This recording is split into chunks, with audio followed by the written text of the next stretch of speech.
जय महाराष्ट्र, जय महाराष्ट्र, जय महाराष्ट्र, जय Maharashtra.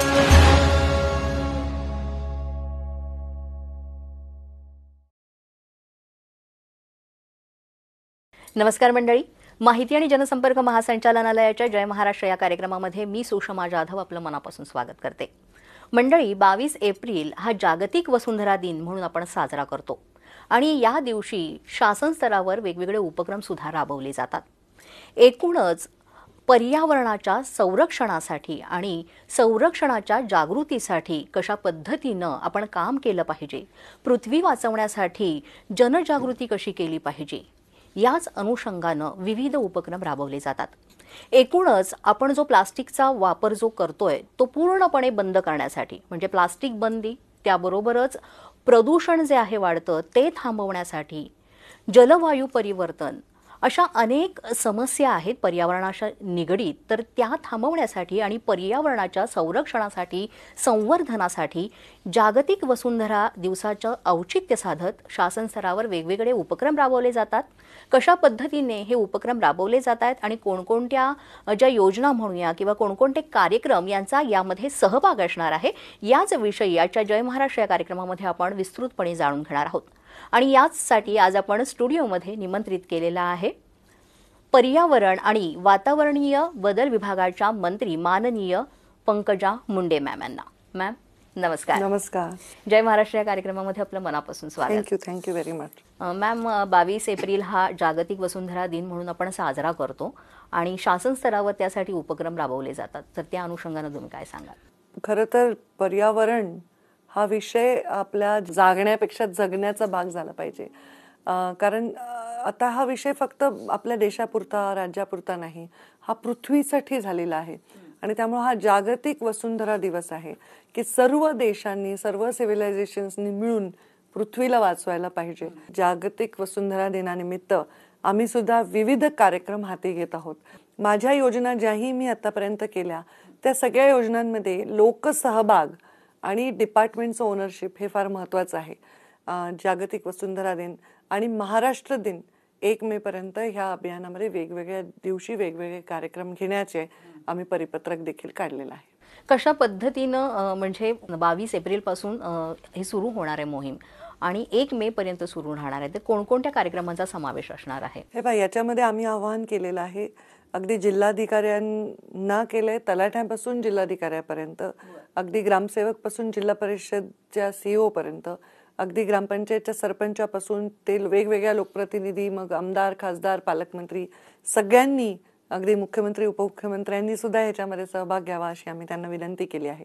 22 April, 23 April आणि 24 April या 3 दिवसामध्ये आपल्या जिल्ह्यातील, आपल्या महानगरातील, नगरातील, गावातील जी एखादी महत्त्वाची प्रॉमिनंट वॉटर बॉडी असते, एखादा मोठा तलाव असतो, एखादी नदी वाहत असते, एखादा ओढा असतो, त्याचं स्वच्छता करण्याचा आपण कार्यक्रम लोकसहभाग आणि प्रतिनिधी आणि अधिकारी मिळून करावा असं ह्या 3 दिवसामध्ये आम्ही त्यांच्याकडनं अपेक्षित केलेलं आहे. तसेच त्याच्यानंतरचे जे 3 दिवस आहेत, 22, 23, 24 याच्यामध्ये गेले, मग 25, 26, 27 एप्रिल रोजी आम्ही रियूज आणि रिसायकल हे जे तत्व आहे, या तत्वाचा अवलंब करणाऱ्या जिल्ह्यामधील त्यांच्या आजूबाजूला ज्या संघटना असतील, NGOs असतील, विद्यार्थी असतील, काही शाळा असतील, काही लोकांनी प्रयोग केले असतील, अशा काही प्रयोगांना सोबत घेऊन त्यांचा सन्मान करायचा आहे आणि त्याचा वापर या जी त्रिसूत्री आहे याचा करण्यासाठी जास्तीत जास्त जागृती करायची आहे. म्हणजे रिड्यूस करायचं आहे. म्हणजे आपण जर लाकडाचा वापर रिड्यूस केला तर नक्कीच आपण वृक्ष संवर्धनासाठी ऑटोमॅटिकली मदत करू. आपण जर म्हणजे आपल्या प्रदूषण टाळलं जर आपल्या वाहनांचं, तर ऑटोमॅटिकली ऑक्सिजनच्या चांगल्या क्वालिटीमध्ये आपण वाढ होईल. आपण जर पाण्याचं मध्ये घाण न टाकली नदी ओढ्यामध्ये, तर ऑटोमॅटिकली आपण शुद्ध पाण्याकडे योगदान देऊ. त्यामुळे रिड्यूस करा, प्रदूषण करणाऱ्या गोष्टी रिड्यूस करा, रियूज करा, जे आपल्याला रियूज करता येतं. म्हणजे आपण खूप वापर बघतो आजकाल की थर्माकोलचा वापर आहे, कागदी प्लेटचा वापर आहे, ह्या सगळ्या गोष्टी इनडायरेक्टली आपल्या पर्यावरणावर म्हणजे त्याचे चुकीचे त्याचे परिणाम बघायला मिळतात. मग ते कमी करायचं आणि जेवढं रियूज करता येईल, म्हणजे जर आपण टिश्यू पेपर खूप वापरतो तर आपण रुमाल वापरला तर आपण कमीत कमी ते सगळे वृक्ष तोडच करावे लागते. होय हो. बारीक बारीक रियूज गोष्टी जर केल्या, पाणी सुद्धा रियूज करू शकलो. सारखं सारखं आपण जर आपण स्वयंपाकघरातलं पाणी आहे तर ते आपण झाडांना टाकलं, हे साध्या साध्या गोष्टी आहेत, पण एक रियूज करण्याचं कल्चर आपल्यामध्ये आलं पाहिजे, विद्यार्थ्यांमध्ये आलं पाहिजे. म्हणजे साधी गोष्ट जर वही असेल जुनी तर ती वही संपत नाही आपली आणि आपण तशीच फेकून देतो, मग ते पानं सुद्धा एकत्र करून वही बाइंडिंग करावी. साध्या साध्या कल्चरमध्ये आणलेल्या गोष्टी आणि मोठ्या मोठ्या व्यावसायिक गोष्टी या रियूज कराव्या. जसं खूप मोठ्या डिस्टिलरीज आहेत, शुगर फॅक्टरीज आहेत, हे लोक पाणी प्रचंड वापरतात, तर ते पाणी पण त्यांनी रियूज करावं. आपल्या घरामध्ये किंवा मोठ्या मोठ्या बिल्डिंगमध्ये किंवा मोठ्या बांधकामामध्ये जे पाणी वापरलं जातं ते सुद्धा स्वच्छ करून रियूज करावं. तर ते रियूज आहे. आणि रिसायकल, तर आपण आता प्लास्टिकचा उल्लेख केला, तर जे रिसायकल करता येईल ते जर रिसायकल केलं, मग त्याच्यामध्ये अगदी ई वेस्ट आहे, मेडिकल वेस्ट आहे, अशा वेगवेगळ्या गोष्टी रिसायकल कराव्या. ह्याची एक लोकांना जनजागरण करावं किंवा कोणी काही प्रयोग केला असेल तर त्याला चांगलं कौतुक करावं त्याचं. आणि सगळ्यात शेवटी म्हणजे स्लोगन्स. पर्यावरण हा शिक्षणामध्ये एक अविभाज्य घटक व्हावा, हा माझा आग्रह आहे. तर शालेय शिक्षण आणि विभागाला पण मी लिहिणार आहे, कारण लहानपणीच ते आपल्या आत्मसात करावं. मग रिसायकल जर आपण केल्या गोष्टी तर त्याचा सुद्धा परिणाम पर्यावरणावर खूप चांगला होतो. तर रिसायकल करण्यासाठी प्रोत्साहन देण्याचे प्रयोग करावे आणि आपण हे सगळ्या गोष्टींचे स्लोगन बनवावे. तर स्लोगन्स जर बनवले चांगले पर्यावरण बचावचे, तर आम्ही असं केलंय की जिल्ह्यातून जे स्लोगन चांगले येतील ते परेडमध्ये 1 मेच्या वापरावे पालकमंत्र्यांच्या, आणि सगळ्या राज्यभरातून हे स्लोगन्स मागवून सगळ्यात उत्कृष्ट 3 स्लोगन हे आम्ही आमच्या पर्यावरणाच्या जाहिरातीमध्ये वापरणार आहोत, जे लोकांकडनंच केलेले असतील. असा एक कार्यक्रम आहे. हा एक परंपरा होईल, तर पुढच्या वर्षी पण हाच कार्यक्रम आम्ही असाच अजून सुंदरपणे करू.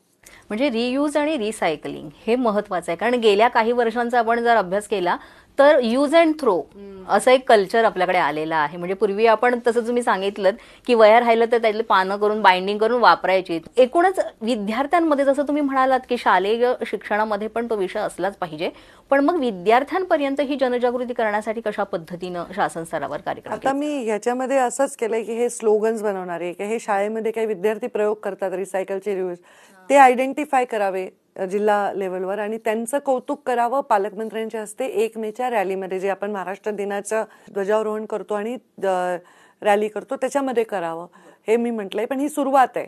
मग ह्याला वेगवेगळ्या ठिकाणी आम्ही वेगवेगळ्या स्पर्धा घेऊन यांचं अवेअरनेस ही फार महत्वाची गोष्ट आहे. ह्याच्यामध्ये जागृती ही महत्वाची गोष्ट आहे. नुसती जागृती ही फक्त सोशल मीडिया पुरती नाही किंवा आम्ही काहीतरी जगासाठी करतोय किंवा पर्यावरणासाठी नाही, ती आपल्या जीवनशैलीचा भाग हा बनलं पाहिजे. त्याच्यासाठी अवेअरनेस कॅम्पेनिंग आणि शालेय शिक्षण विभागाला सोबत घेऊ आम्ही की तुम्ही पर्यावरणाचे काही एक्स्ट्रा करिक्युलम कोर्सेस वगैरे ठेवा म्हणून. वेगवेगळ्या कामांसाठी आपण झाडं तोडतो, ते सुद्धा टाळणं फार गरजेचं आहे. एखाद्या गोष्टीला जर पर्याय उपलब्ध झाला तर त्याचा वापर योग्य तऱ्हेनं आपण केला पाहिजे आणि नागरिकांना ते समजावं. यासाठी जसं जाहिरातीचं माध्यम आहे किंवा प्रसार माध्यमं आहेत, तर या अनुषंगानं पण शासन स्तरावर उपक्रम राबवले जातात का? हो, नक्कीच जाहिराती आहेत. आता माझी भविष्यामध्ये इच्छा आहे की वेगवेगळ्या कॉलेजेसमध्ये, कॅम्पसेसमध्ये पर्यावरणाच्या बद्दल जागृतीमध्ये NGOजना सोबत घेऊन काम करावं. आता माझ्याकडे एक NGO आला होता, त्यांनी तर वेस्ट जे प्लास्टिक होतं त्याच्यापासून पेन बनवले होते, कंपास बॉक्स बनवले होते, कप होल्डर्स बनवले होते, कप्स बनवले होते आणि कॅब्स बनवल्या होत्या. तर अशा काही लोकांना सोबत घेऊन विद्यार्थ्यांमध्ये अवेअरनेस करून जनजागृती करावी. बघा, सगळ्यांना वाटतं की जे काही कल्याण जगाचं करायचं ते दुसऱ्यांपासून सुरू व्हावं, पण आपण स्वतःपासून छोट्या छोट्या गोष्टी करू शकतो. यांनी झालेला ऱ्हास तो खूप मोठा आहे. तो काही अगदी एकाने टिश्यू वापरला नाही ना त्यांनी नाही होणार आहे, पण ती जबाबदारीचं भान पुढच्या पिढीमध्ये आल्याने त्याचा नक्कीच परिणाम होईल. निश्चितच. शाश्वत विकास आणि पर्यावरणाचा समतोल हे साधण्यासाठी कशा पद्धतीने काम केलं जाणार आहे? शाश्वत विकास हा फार वास्ट विषय आहे. म्हणजे आज मला मंत्रालयात यायचं आहे तर पूर्वी मला 1 तास लागायचा, आता मी 17 ते 18 मिनिटात येते, कारण कोस्टल हायवे झालेले आहेत, मोठे मोठे ब्रिजेस झालेले आहेत, रस्ते झालेले आहेत, रुंदीकरण झालेले आहे. हे सगळं शाश्वत विकास आहे. पर ड्रॉप मोर क्रॉपचे कॉन्सेप्ट आली आहे. म्हणजे कमी पाण्यामध्ये कमी खत बियाणे वापरून चांगलं यील्ड घ्यायचं. म्हणजे आपल्याला कमीमध्ये जास्त हवं आहे. मग तसंच होतंय. मग कमीमध्ये जास्त हवं असताना पर्यावरणाचा ऱ्हासही जास्त होत असतो. तर बारीक बारीक गोष्टींचे लक्ष ठेवलं पाहिजे. प्रत्येकाला नॉर्म्स आपल्याकडे बनलेले आहेत. शाश्वत विकासाबरोबर शिस्तीचा जर आपण जोड दिली, नियमन पालन करण्याच्या बद्दलची जाणीव लोकांमध्ये जागृतीची खरंच गरज आहे. स्वच्छता हा एकटा विषय नाहीये, पण अवेअरनेस हा महत्वाचा आहे. जाणीव की हे आपली पृथ्वी आहे, हे आपलं वातावरण आहे, हे आपण शुद्ध ठेवलं पाहिजे. खरं तर आपल्या पाल्याला सांगताना ह्या गोष्टी अगदी लहानपणापासून घरातूनच त्या शिकवल्या तर त्या शिकतील. तर त्यासाठी सुद्धा पालकांना आणि इतर जसं तुम्ही NGO तर त्यामध्ये असणारच आहे सहभागी, पण मग पालक आणि विद्यार्थी यांचा दुवा साधत पण काम केलं जाणार नक्कीच. आहे. कारण जे शालेय शिक्षण मी म्हटलं किंवा कॉलेज म्हटलं तर हे पालक, हे प्राध्यापक, शिक्षक हे पालकच आहेत आणि ते मुलं जी तिथे आहेत ते आहेत. तर त्यामुळे त्यांच्यामध्ये अवेअरनेस कॅम्पेन तर करणारच आहोत, पण त्याही पेक्षा अत्यंत कडक निर्णय घ्यावे लागतील. आता आपण इतक्या बिल्डिंग्सना परवानग्या देत असतो, मग ते नॉर्म्स पाळून त्यांनी जर ते बिल्डिंग बनवल्या तर शुद्ध हवा राहील. त्यांच्या बिल्डिंग मधलं सांडपाणी जर त्यांनी व्यवस्थित ट्रीट करून पाठवलं ड्रेनेज लाईनला तर शुद्ध पाणी आपल्याला मिळेल. तर ही जी आहे ते सहज म्हणजे टेकन फॉर ग्रँटेड ॲटिट्यूड न घेता कडक पावलं उचलली पाहिजे. म्हणून माझा अवेअरनेसवर जास्त जोर आहे. कारण पर्यावरण खातं असं याच्या 4 कमिटीज आहेत. या कमिटीचे वेगवेगळे अध्यक्ष आहेत. तर कोणत्या प्रपोजल आलं, कोणती फॅक्टरीला परवानगी द्यायची, कोणाला नोटीस द्यायची, कोणती बिल्डिंग बांधायची, हे सगळे निर्णय ते 4 वेगवेगळे लोक घेत असतात. पण त्यामुळे अवेअरनेस माझ्या हातात आहे. नदी पुनर्जीवन ह्या सगळ्या विषयांवर मी जास्त मग काम करते. पण अपारंपरिक ऊर्जेचे जे स्रोत आहेत ते वाढवण्यासाठी कशा पद्धतीनं कार्य केलं जात आहे? जसं आता अमेरिकेसारखा देश आहे, प्रचंड मोठी जागा आहे त्यांच्याकडे, प्रचंड वनीकरण आहे. तर त्यांच्याकडे एक झाड तोडलं तर किती झाडं लावायचे ह्याच्याबद्दलचे नियम आहेत. ते नियम आपल्याकडे आहेत. आत्ताच माझ्याकडे एक मोठी एक टीम आली होती. त्यांनी मला सांगितलं की कसं आपल्याकडे जे शेण आहे त्याच्यातनं कसं बायोगॅस निर्माण करण्यासाठी ते वेगवेगळे क्लस्टर फॉर्म करतायत. अपारंपरिक ऊर्जा कशी निर्माण करता येते, म्हणजे जे गॅसवरून ऊर्जा कशी निर्माण करता येते. जास्तीत जास्त अपारंपरिक ऊर्जा, सोलार याला जास्तीत जास्त प्रोत्साहन दिलं तर आपल्याकडे त्याचा पण बॅलन्स आपल्याला साधता येईल. आता गाड्या इंधनावर चालतात, इलेक्ट्रिकल गाड्यांचा वापर वाढवावा. गावातल्या गावात तरी इंधनाची गाडी न वापरता आपण इलेक्ट्रिकल वापरावी असा माझाही मानस आहे. मी विभागाला लिहिलंय की मला एक इलेक्ट्रिकल कार घ्यायची आहे आणि मी जर घेतली तर माझे अधिकारी वापरतील आणखी कोणी. तर ह्या प्रयोगांची गरज आहे.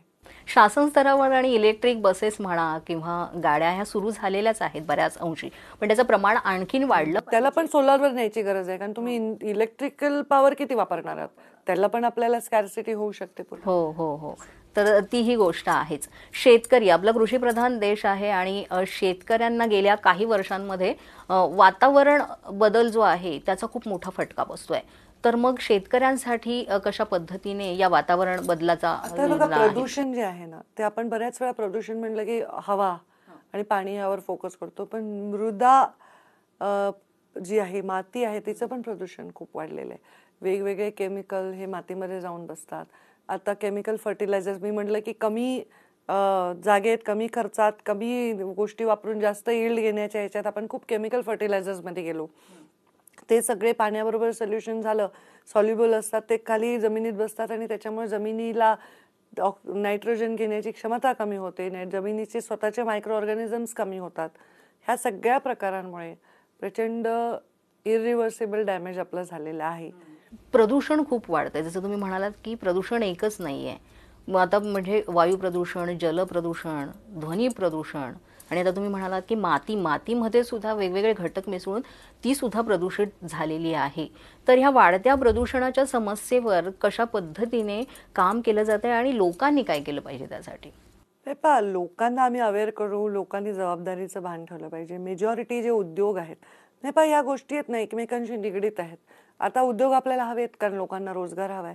स्टील उद्योग आहे, टेक्स्टाईल उद्योग आहे, प्रचंड मोठं प्रदूषण हे त्यानिमित्ताने होतं. म्हणून त्याचे झोन तयार केले की हे प्रदूषण इथे होतं, त्यांनी काही विशिष्ट उपाययोजना केल्या पाहिजे. पण त्याचबरोबर उद्योगही हवेत आणि प्रदूषणही नको. हे दोन्ही तारेवरची कसरत नक्कीच आपल्याला सांगणं तेवढं सोपं नाही आहे.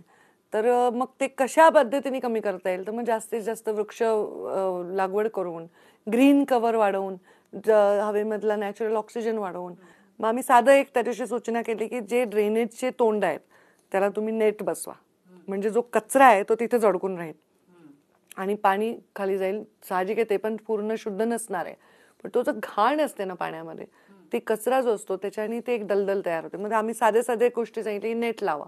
आता आम्ही त्या पद्धतीने करतोय. इंडस्ट्रीला पण आम्ही सतत नोटीस देत असतो, पण आपण कोळशावर आधारित हे करतोय, प्रयोग करतोय की विद्युत निर्माण करतोय. आता मग कोळशाच्या ऐवजी आणखी काय त्याला सबस्टिट्यूट आहे, तर ते सबस्टिट्यूट वापरलं पाहिजे. एक मीटिंग घेतली ज्याच्यामध्ये आपल्या संस्कृतीमध्ये लाकडाचं फार महत्व आहे. आपण यज्ञ करतो, लाकूड वापरतो, आपण पूजापाठ करतो, आपण होम हवन करतो आणि अगदी मृतदेह सुद्धा जाळतो. मग आता त्याच्यामध्ये सुद्धा आम्ही असा एक मानस आहे की जे मोठे मोठे आता आपल्याकडे महामंडळ आहे गोरक्षासाठी तयार केलेलं, आणि ह्या गायींना जे सांभाळतात ते सगळे NGOs, तर त्याचे एक प्रयोग करून त्याचे लाकडासारखे दिसणारे असे आपल्याला गोकाष्ट बनवता येतात आणि त्यांच्यामध्ये सुद्धा आपल्याला ह्या सगळ्या विधी करता येतात. ह्या छोट्या छोटे प्रयोग आम्ही विभाग म्हणून करतोय. हो. हिवाळ्यामध्ये एवढं प्रदूषण जे होतं ते छोटे छोटे प्रत्येक पालापाचोळा एकत्र करतात आणि ते आणि लाकूड जर चांगल्या क्वालिटीचं जाळलं ना तर त्याचं प्रदूषण नाहीये, पण लाकूड कमी होत आहे म्हणजे वृक्ष कमी होत आहेत. त्याच्यावर घासलेट टाकतात, त्याच्यावर वापरणारे इंधन जे असतं ते पण मग त्याच्याबरोबर जर रिॲक्शन झाली तर मग तो काळा धूर होतो, कार्बन मोनॉक्साईड. सगळ्या पूर्ण डिसेंबरमध्ये हा प्रॉब्लेम होता, शेकोट्या सगळ्या जागोजागी. जल प्रदूषण म्हणूया आपण, ते खूप मोठ्या प्रमाणात आपल्याकडे, जसं तुम्ही मगाशी पण म्हणालात. पण मग नद्यांचं स्वच्छ करणं किंवा मग नद्यांमधला गाळ काढणं, अशासाठी सुद्धा खूप मोठ्या प्रमाणात पैसा खर्च करून आपण ते काम करत असतो. मात्र तरी सुद्धा जनजागृती करून असून सुद्धा लोक तेवढी जागृत नाही होत आणि बेजबाबदारपणे ते हे करतात. मग त्यासाठी आणखीन काही वेगळ्या उपाययोजना राबवण्यात येणार आहेत का? सीवेज ट्रीटमेंट प्लांट आपण लावतोय, त्याचमुळे आपण वेगवेगळे योजना करतोय. प्रधानमंत्री नरेंद्र मोदींनी नमामि गंगेचा कार्यक्रम घेतला. आता मुख्यमंत्री महोदयांनी पण त्याचा उल्लेख वारंवार केलाय. तर आम्ही नमामि चंद्रभागा, नमामि गोदावरी हे कार्यक्रम त्याच्या अंडर घेतोय. आता मुळा मुठा लिव्हरसाठी भरपूर मोठा निधी हा पुण्याच्या नदीसाठी आलाय. नाग नदी नागपूरची, त्याच्या पुनर्जीवनासाठी भरपूर मोठा निधी आलेला आहे. ते हे फार सायंटिफिक आहे की कुठे नॅचरल झरे असतात ते मिटलेले, त्यांना पुनर्जीवन करणं. आपण प्लास्टिक मुक्त भारत ही जी संकल्पना जी आहे ती आपण आहेत, सुरूच आहे बरीच वर्ष. म्हणजे पूर्वी दूध आणायला सुद्धा घरातनं तांब्या घेऊन जायचे किंवा मग ते काचेचे त्या बॉटल असायच्या. कागदी पिशव्या आणि पिशवी ज्या आहेत त्या पिशव्या कापडाच्या त्याही वापर. पण आजही आपण पाहतो की सर्रासपणे प्लास्टिकचा वापर केला जातोय. तर मग यासाठी सुद्धा काही आणखीन कठोर कारवाई किंवा दंडात्मक कारवाई? रिसायकल होणारं प्लास्टिक आहे ना त्याला काही प्रॉब्लेम नाही, पण जे रिसायकल होत नाही किंवा जे हार्मफुल आहे त्या प्लास्टिकवर बंदीच आहे. तर इलिगल प्रोडक्शन रोखण्यासाठी जास्तीत जास्त कडक कारवाई करायला पाहिजे. आणि खरंच आहे, आम्ही लहान असताना जेव्हा आम्ही गावाकडे राहायचो तर आम्ही मुंबईला आलो तर आम्हाला कौतुक वाटायचं. काचेच्या बाटल्या असे ते छोटे असे जाळी टाईप असायचे, 4 बाटल्या आणून ठेवायचे ते दरवाजामध्ये. आणि आम्हाला गावाकडे तर काय सकाळी सकाळी गवळी यायचा, स्टीलच्या भांड्यात दूध घ्यायचो. हे आम्ही पण पाहिलेलं आहे हे ट्रान्झिशन. तर हे काय झालं, हायजीनमुळे जास्तीत जास्त लोकांपर्यंत पोहोचवण्यामुळे एक सरसगट वापर केलेला गेलाय. पण हे रिसायकलेबल प्लास्टिक असेल तर त्याचा हार्म नाहीये, पण रिसायकल होणार नसेल तर मग ते खूप हार्मलेस आहे. पण तेही म्हणजे प्रत्येकानं ते रिसायकल करण्यासाठी पण दिलं पाहिजे. जर कचऱ्यात टाकलं, त्याच्यामुळेच कचऱ्याचं विभाजन आणि त्याचं व्यवस्थापन हाही महत्वाचा, अत्यंत महत्वाचा विषय आहे. जंगल क्षेत्रच मुळात जर वाढवायचं आहे तर त्यासाठी सुद्धा शासन स्तरावर कार्यक्रम राबवले जातात. तर ते कशा पद्धतीने आहेत? आता ते वन विभाग खूप चांगल्या पद्धतीने ते गोष्टी राबवत असतं. मध्ये सुधीरभाऊ मुनगंटीवारांनी खूप ग्रीन आर्मी तयार केली होती आणि त्यांनी 1 कोटी वृक्ष लागवडीचा एक संकल्प घेतला होता. आम्ही पण त्याच्यात सहभागी झालो होतो. पण हे सगळे वृक्ष लागवड करण्यासाठी ते डोंगर, ते दऱ्या, ते नैसर्गिक गोष्टी पण जपल्या पाहिजे. जमीन तर पाहिजे वृक्ष लागवडी करणं. किंवा जे बिल्डर आहेत, बिल्डिंग बनवत आहेत, तर त्यांना किती टक्के तिथे ग्रीनरी असली पाहिजे, त्यात कोणती झाडं लावली पाहिजे, कारण कोणती झाडं ऑक्सिजन एमिट करतात, कोणती झाडं एक शुद्ध करतात वातावरण, ह्या सगळ्या गोष्टी काही गोष्टी तयार करून त्या कंपल्सरी केल्या पाहिजे. आम्ही पण ते प्रयत्न करतोय. जागतिक वसुंधरा दिवस आपण साजरा करतोय, म्हणजे हा आता मुद्दा पर्यावरण वाचवण्याचा किंवा पृथ्वी वाचवण्याचा हा मुद्दा फक्त आता आपल्यापुरता सीमित राहिलेला नाही, तर हे एक म्हणूया ग्लोबल वॉर्मिंग आणि या सगळ्याच गोष्टींमुळे एक जागतिक मुद्दा झालेला आहे. तर या अनुषंगानं कशा पद्धतीनं कार्य केलं पाहिजे? मला असं वाटतं नागरीकरण कमी झालं पाहिजे, जे वाढतच आहे रोज दिवसेंदिवस. तर ग्रामीण भागातले लोक ग्रामीण भागातच असावे, त्यांना तिथे उद्योग मिळावा, त्यांना शिक्षण मिळावं, पोषण मिळावं. त्याच्यात मला असं वाटतं की ग्रामीण भागातले उद्योजक तयार करावे त्या डिपार्टमेंटमधनं. आणि आपण वसुंधराचा हा दिवस जेव्हा आपण साजरा करतोय, जागतिक वसुंधरा दिवस, तेव्हा ह्या ग्लोबल प्रदूषणामध्ये कॉन्ट्रीब्यूट करणारे सगळेच देश नाही, काही लोक अजिबातच कार्बन इमिशन नसेल आणि काहीकडून खूप असेल. ते हे जे डिस्पॅरिटी आहे, पण त्याचा परिणाम जगालाच भोगावं लागणार आहे. आता तापमान बघा, अजून एप्रिल आहे तर एवढं तापमान वाढलेलं आहे. आणि जनजागृती कार्यक्रम आपण करतच असतो, पण जोपर्यंत मानसिकता बदलत नाहीये तोपर्यंत ह्या गोष्टी होणार नाही. नक्कीच मानसिकता बदलायची आहे, म्हणूनच आम्ही असे हे कार्यक्रम एक करतोय. जर मला इंस्टाग्रामवर 6 लाख फॉलोअर असतील तर ते मला मानत असतील, 6 लाख लोक मला रोज बघतात, तर त्यातल्या 40% लोकांना जरी मी म्हटले की हे तुम्ही करा आणि त्याच्यातले 20%ने जरी केलं तरी आमचं जरा समाधान होईल. तर नक्कीच हे सगळे विषय आहेत. आता एक व्याप्ती त्याची खूप आहे. एकूणच या जागतिक वसुंधरा दिवसाच्या निमित्तानं तुम्ही नागरिकांना काय आवाहन कराल? मी सर्व महाराष्ट्रातल्या नागरिकांना आवाहन करेन, जागतिक वसुंधरा दिवस त्या दिवशीपासून 1 मे पर्यंत आम्ही जे अभियान राबवत आहोत, त्या अभियानाचं नाव असं आम्ही दिलंय, पर्यावरण बचाओ वसुंधरा सजाओ. म्हणजे जर तुम्ही पर्यावरण वाचवलं तर ऑटोमॅटिकली आपली पृथ्वी ही सजत राहील आणि पहिल्यासारखे सुंदर आणि हिरवीगार होईल.